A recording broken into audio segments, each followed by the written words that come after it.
What was a sketchy cheap buy, but ended up being one of your best purchases? 1. I bought a fake wood mantel clock from Value City for like $10 because I needed something for my first apartment. I received a surprising number of compliments on it and was asked more than once if it was a family heirloom because it looked so old. It also lasted for like 10 years until some movers broke it. I was kind of proud of displaying that stupid cheap clock. 2.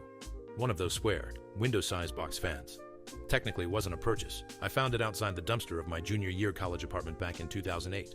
I'm a fan of airflow and white noise, so that fan ran 24 hours a day for nearly 11 years, outside of when I was away on vacations and for brief periods in winter, most of that on the lowest setting. But I mean, there were long stretches of literally months plus where it wasn't turned off. It stopped working earlier this year when I could only assume some critical component burned down. I'll miss you, completely free thing that provided me a decade of a light breeze and air circulation. 3. I randomly found a wedding videographer online and booked in for a very affordable rate for my wedding, assuming it wouldn't be very good quality. 2 weeks after the wedding, he emails me a high-quality, well-edited video. He had a drone I hadn't noticed because he was outside of the venue getting B-roll with it before I even started getting ready for the big day.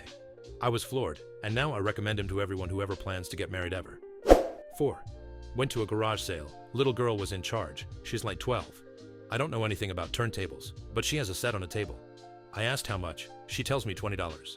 I ask her if they work. She tells me she has no idea. Her dad got new ones and wants to get rid of these. I wait for her dad. She tells me he's sleeping.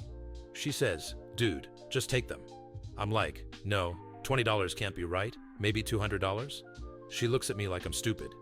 Fine, I'll take them. I drive straight to a resale shop to see what I can get for them, or if they even work. They worked. Dude looks up prices and comes back with a $1,200 offer. That's $20 I ever spent. 5. I went to Mexico a few years back with my family, and it was our first time there. We only left the hotel once because it was so damn hot. On that day, after visiting an ancient temple, we decided to go to a cenote to swim and cool off. We arrived at the bus station, and this kind of sketchy taxi driver approached us and asked where we wanted to go. My father mentioned a very popular cenote, but the taxi driver recommended a quieter place and said he'd do it for half price, even though it was already dirt cheap. For some reason, my father agreed, which I thought was mad. Sony and my family got in his taxi and drove off.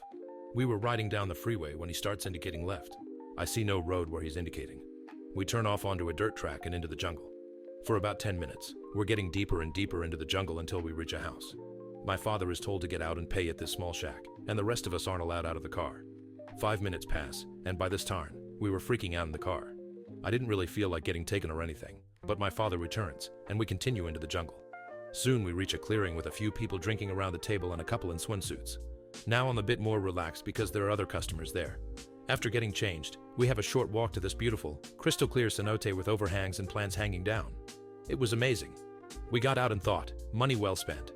But we were led on a tour around 4 other cenotes where we swam under bats hanging in caves and learned about the history of the cenotes. To top it off, I got to jump off a 10-foot drop into a pool where I could see the bottom about 20 feet below the surface. Best experience we had, and I've loved to go back, but I don't think I've ever been so frightened as I was going down the deserted dirt road. 6. I bought a button-down shirt from the thrift store in the mid-90s that I still wear today. The shirt is obviously even older and it doesn't have much wear on it either. I think it's made of rayon and something else. The brand is Kmart. They don't make them like they used to. 7. We bought an Ellis Island boat tour in New York from one of the guys on the streets. We were led into a van and treated extremely well, so we weren't immediately sketched out too bad. We didn't know New York, so we ended up driving 20 minutes through Manhattan by 3 men to an apparently abandoned sketchy dot with no one there. That's when we were convinced we were being scammed. They gave us a posted note with a number, and it said to go around the abandoned factory to the pier, and they were waiting for us. So we took our naive tour ourselves around the building alone, expecting nothing and that they would just pull off and scam us. Sure enough, we turned the corner, and there was a big boat with a bunch of people, and it was legit. We had an amazing tour and a lot of fun with free food and drinks. 8. At the end of a long road trip with some friends, I bought a $20 pair of sunglasses in a gas station just outside Chicago. They fit me better than any pair of sunglasses ever did, or ever will, and they made me look awesome. For years, I constantly received compliments about them and was asked where I got them. I lost them after 5 long years and have hated myself for it ever since. They were so no-name they didn't even have a brand name on them at all, so I have no idea who made them. I have no way of finding the gas station either. I've literally spent hundreds of dollars trying to find sunglasses that come close to that same perfect fit/style, but I can't. 9. I risked a huge box of magic cards. I spent around $200, and it easily came out around $2,000 to $3,000. This box was just a random pickup on the internet from Craigslist. 10. Seed packets from the dollar store.